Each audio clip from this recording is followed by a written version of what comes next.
Bismillahirrahmanirrahim. Assalamualaikum warahmatullahi wabarakatuh. Ketemu lagi di channel Bayu Arifianto. Kali ini kita akan membahas bagaimana menerima komen reviewer agar tidak baper.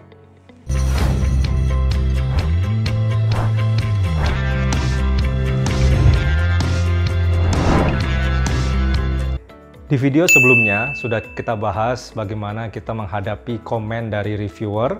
Nah, ada pertanyaan masuk di video tersebut bahwa bagaimana supaya kita tidak baper saat menerima komen reviewer dan tetap bisa menyelesaikan proses review dengan baik. Ada beberapa tips yang bisa saya berikan. Yang pertama, sebelum kita submit jurnal atau bahkan sebelum kita membuat manuskrip, pastikan kita memiliki target jurnal. Kalau bisa, Anda punya lebih dari satu, atau kalau bahkan bisa 3 target jurnal, sehingga jika ditolak di salah satu jurnal, kita bisa dengan cepat mensubmit ke jurnal yang lain sesuai dengan target yang kita tetapkan di awal. Kemudian yang kedua, bagaimana supaya kita tidak baper saat menerima komen? Pastikan dalam diri kita pahami bahwa penolakan, rejection, ataupun komen dari reviewer itu wajar, ya. Bahkan sekelas profesor pun, ya, yang ada di kampus di seluruh dunia itu sangat wajar dan sangat normal menerima rejection, penolakan, ataupun menerima komen-komen yang pedas dari reviewer maupun editor. Jadi ini merupakan proses yang normal dalam tahap publikasi. Kemudian yang ketiga, jangan cepat terbawa emosi, ya, jangan cepat terbawa perasaan saat menerima komen dari reviewer. Baca berulang kali, ya. Kadang saat kita membaca pertama kali, mungkin kita masih terbawa perasaan sehingga kita bisa baper saat menerima komen dari reviewer. Baca berulang kali dan di kondisi yang berbeda, di kondisi perasaan kita yang berbeda, ya. Mungkin setelah kita jalan-jalan, atau setelah kita refreshing, atau setelah kita olahraga.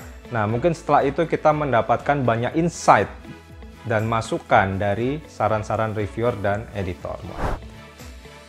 Kemudian yang keempat, jika reviewer atau editor menyarankan untuk perbaikan, jangan dikerjakan sendiri.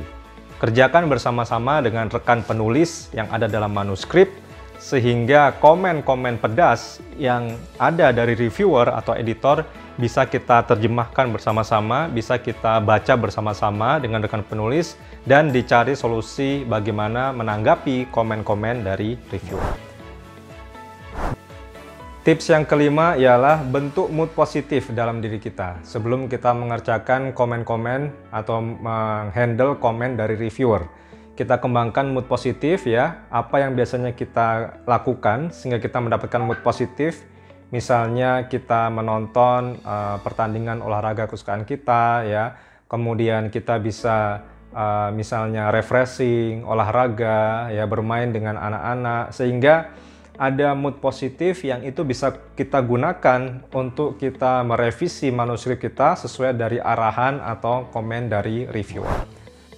Kemudian yang keenam, kita bisa sharing dengan kolega kita, sesama akademisi ataupun peneliti, tentang komen-komen yang kita terima dari reviewer dan editor. Mungkin ada beberapa tanggapan dari rekan kita yang bisa menjadi inspirasi kita untuk menjawab komen-komen atau menanggapi komen tersebut. Yang ketujuh, kita bisa membaca artikel-artikel jurnal atau manuskrip, kemudian mungkin kita bisa terinspirasi di mana poin-poin yang itu ditanyakan oleh reviewer atau editor, ya, sehingga kita bisa menggunakan itu untuk menjawab komen-komen mereka.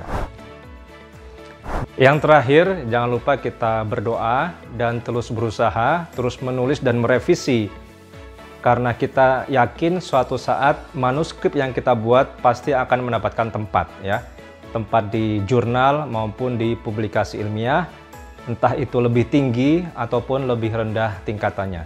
Jadi jangan menyerah. Sesudah membuat manuskrip yang melelahkan, ya, kita tetap harus memasukkan itu ke jurnal, melewati proses review yang baik, ya, sehingga paper kita bisa di-expand, bisa ditingkatkan kualitasnya berdasarkan saran dari reviewer dan editor, dan kita masih perlu juga menunggu prosesnya sampai itu publikasi. Jadi sekali lagi, menulis jurnal, publikasi di jurnal ilmiah itu tidak mudah ya. Ini dengan catatan jurnal yang baik ya, karena proses menulis itu ialah proses suatu hal sendiri, kemudian submit ke jurnal ialah suatu hal sendiri, belum lagi nanti kita menunggu produksi sampai artikel itu benar-benar bisa tersedia online dan resmi mendapatkan nomor ataupun volume yang ada pada jurnal yang kita tuju. Oke, baik, jadi itu tadi 8 tips bagaimana agar kita tidak baper saat merespon komen dari reviewers. Apa saja tadi? Yang pertama, jangan lupa Anda pastikan memiliki beberapa target jurnal. Kemudian yang kedua, penolakan, rejection, komen-komen pedas itu suatu hal yang wajar. Kemudian yang ketiga, jangan lupa Anda kendalikan emosi, perasaan saat mengerjakan komen-komen reviewer. Yang keempat, jangan lupa kerjakan atau respon komen itu dengan rekan-rekan penulis, karena ini merupakan proyek manuskrip bersama. Yang kelima, jangan lupa Anda juga bangun mood positif ya, mood positif sebelum mengerjakan komen dari reviewer. Yang keenam, jangan lupa juga sharing dengan kolega, rekan-rekan akademisi dan peneliti. Mungkin Anda mendapat inspirasi dengan sharing Anda. Yang ketujuh, Anda juga bisa membaca artikel-artikel yang telah ada yang terkait dengan penelitian saudara, sehingga bisa menambah wawasan untuk menjawab komen-komen dari reviewer. Dan yang terakhir, berdoa dan tetap berusaha. Itu tadi. Jangan lupa di subscribe, di like, komen jika memang video ini bermanfaat bagi Anda semua. Dan jangan lupa ikut giveaway dari channel Bayu Arifianto. Siapa tahu Anda beruntung untuk mendapatkan hadiah yang terkait dengan pendidikan, penelitian, dan scholarship. Itu saja yang bisa saya sampaikan pada video kali ini. Kurang lebihnya mohon maaf. Wassalamualaikum warahmatullahi wabarakatuh.